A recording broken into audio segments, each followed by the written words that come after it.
Со литија на иконата на Богородица, Цветко и Невене беа благословени гевгелиските улици по повод празникот на словенските просветители Кирил и Методи, каде освен представниците од гевгелиското архиерејско наместништво присуствуваа и голем број христијански верници.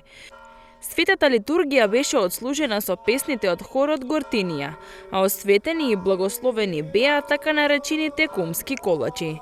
Настанот беше збогатен со културно-музичка програма во изведба на ансамблот Македонија и мандолискиот оркестар Полифонија. Со огромна радост ви соопштуваме како помина чествувањето на големиот црковно-државен празник во градот Гевгелија, посветен на светите сесловенски и македонски просветители Кирил и Методи. Како и што знаеме, црквата во градот го носи нивниот спомен, односно црквата е посветена на свети Кирил и Методи.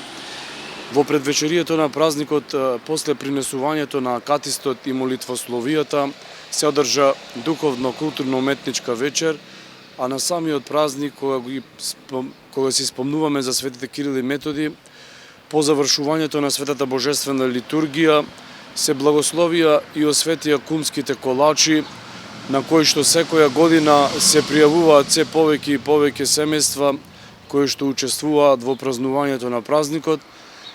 Потоа се освети вода и се тргна трета година поред на торжествената литија која што се одржува во црквата со иконата на Мајката Божјиот Цвет кој Невене. Прошетавме по градските улици да иконата на Мајката Божја благослови Гевгелија.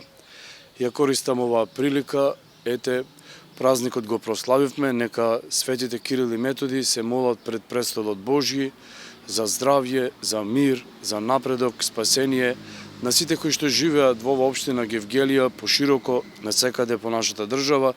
Инаку, Гевгелиската црква го носи името на истоимениот празник кој го чествуваше и постои веќе 128 години, односно изградена е во далечната 1896 година од Дандон Китанов.